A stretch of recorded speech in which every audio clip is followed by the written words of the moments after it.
Hey guys, Sam from Manfa's Makes. How are you all? Welcome back to all my returners and hi to any newbies. It's so great to have you here. Please do stick around a while. And if you like what you see, give me a thumbie. They are free. So you are back today for my stash down statistics for November. My goodness, where has this year gone? I was literally digging around in my stash and stuff earlier, and I thought, I cannot believe how quickly this year has flown by. And it's been a bit of a year, to be honest. But anywho, that's for another video. So, stash down. What is stash down, you may be asking? Well, my beautiful Yarny friend and Yarny sister Bridget over at Queen's Crafts by Bridget. I will link her channel down in the description box. If you are not familiar, it is well worth your while to get familiar. She is an awesome, awesome lady. I miss her absolute bucket loads because I haven't been doing my regular lives. She was a regular guest up on my panel for a bit there. We have quite a bit in common. We have the same opinions on a lot of things. She's just a beautiful human. She is so talented. I can't even begin to tell you. She knits, she crochets, she dyes yarn, she spins yarn. She's done all sorts, model building, wire wrapping, painting. She sews bags and she sells them. She's got her own website. I'll leave a link to her website as well, where she sells her beautiful wares. There is a running thing along the YouTube streets that you can only be in the Cool Club if you've got a Bridget bag. I am super lucky to have several of Bridget's bags in my collection. I have also purchased some and gifted them to others as well. She is super, super talented, guys. She never sits still. I'm convinced that she never sleeps. She is an awesome, awesome lady. She is so in love with her hubby-to-be. They have a beautiful life where they are over in the US. She has farm animals, and honestly, there is so much over there. You will definitely find something of interest. In fact, you'll probably find all of it of interest to you. Wonderful content. She is just an all-round, lovely, beautiful human being, and I am lucky enough to call her not only my Yarny friend, but my Yarny sister. We may not be in touch as regular as we once were because life gets busy and people walk down different paths, which means that distance creeps in sometimes. So Bridget, if you're watching, just because a little bit of distance has occurred doesn't mean I love you any less, doesn't mean our friendship is any less. It still means just as much to me today as it did when we were in each other's lives a bit more. I'm sorry that adulting and work and such has got in the way of what I had going there for a little minute. It's nothing personal. It's just, it's being an adult. It sucks sometimes. But Bridget is so loving and understanding that I'm sure she gets where I'm coming from. And I really hope with all my heart she knows how much I love her. Anyway, after this video, like I said, go over and acquaint yourself with Bridget. Go and check around her channel. Go and see what awesome content she has. Subscribe and like and comment and do all of those things and help her grow her Yarny family too. Check out her website, which I have linked down below as well, to see if she has anything for sale that you are interested in. Honestly, you are going to be super tempted. So only go if you have funds to spend. Yeah, she came up with this idea, I think it was last year. It may even have been going a few years now. I'm not quite sure. I didn't participate last year because I had an awful lot going on. But this year, it was one of my 24 goals for 2024, I think. And basically, Bridget is just asking us all to be more accountable for our stash usage and our stash management, essentially.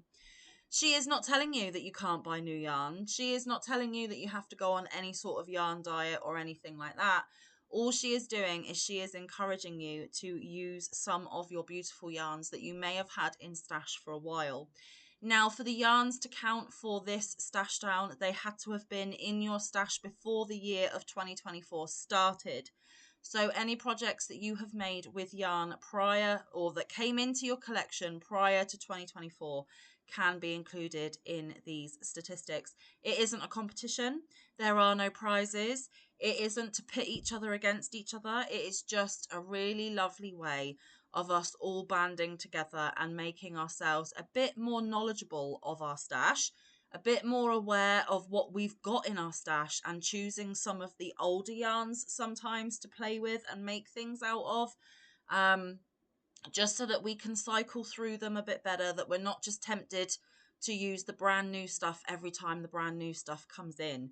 We don't want any of our yarns getting neglected, do we? No, no, no. So every month, those that are participating do a video on this, and people are doing it in various different ways. Some people are counting how many ball bands that they've managed to get at the end of the month once they've completed their skeins or donuts or hanks or whatever. Some people are making note of yardage used, but I don't want to do either of those, because sometimes, in fact, quite a lot of times, I make smaller makes that only use bits and pieces of skeins and things. And I am not about to measure lengths of yarn for yardage, and I don't always use complete skeins or hanks or anything, so it would be really difficult for me to keep track of my usage in those ways. So for me, what I am doing is every time I have completed a project that is using yarn that was in my stash before 2024 began, I am weighing it, I'm putting it on little kitchen scales, and I am keeping track of my usage in grams and ounces. Now, I have had a super successful year, and what I love about this, guys, the most is when I am planning a project, I am now thinking differently about how I pick what yarns I want for the project. Whereas before I would be like, oh, I really want to make that, so I'm going to go and buy this for it.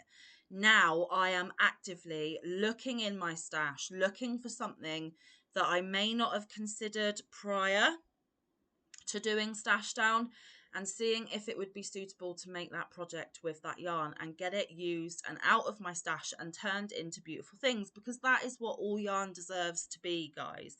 It deserves to be turned into beautiful things. So yeah, it's making me think differently about my crafting. Now, I am naturally competitive, and this isn't a competition. Like I said, we're not being pit against each other. We aren't in it for prizes or anything like that. But I'm being competitive with myself because I obviously want to use as much as I can and to have some really good totals for you each month.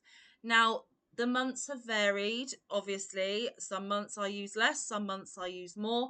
That's just the nature of the fibre craft that we're in. And it depends how quickly I can get my projects finished. If I'm doing a lot of small makes, then I do get, quite a lot of finishes that I can include in my stash down. If I'm making a lot of bigger makes, like I have been towards the second half of this year, I've been making more blankets and things, it takes a little bit longer to get those projects finished. And I only ever include them when they are completely done. So even if I started something back in January and we're now in November, if I've only finished it in November, only this month will I weigh it and put it in my totals, even though I've been working on it for 11 months. So it doesn't matter when I started the project, I only include it in my stash down figures when the project is absolutely complete, which means next month in December, if I still have ongoing whips that I have not yet completed, if Bridget decides to do this again in 2025, I can still weigh those projects when I do finish them in 2025 and include them in next year's stash down, because I started working on it before 2025. So obviously I had the yarn before 2025. So if I start something in December and I don't finish it until March, well then in March statistics, I can include that project. I hope I'm making sense. So yes, I'm doing mine on weight and only when the project is completely finished. Now, there isn't a lot to talk about for this month. I only have one thing. But even though it's only one thing, it is still quite impressive. Now, earlier this week, you may have seen my fairy dust blanket progress video.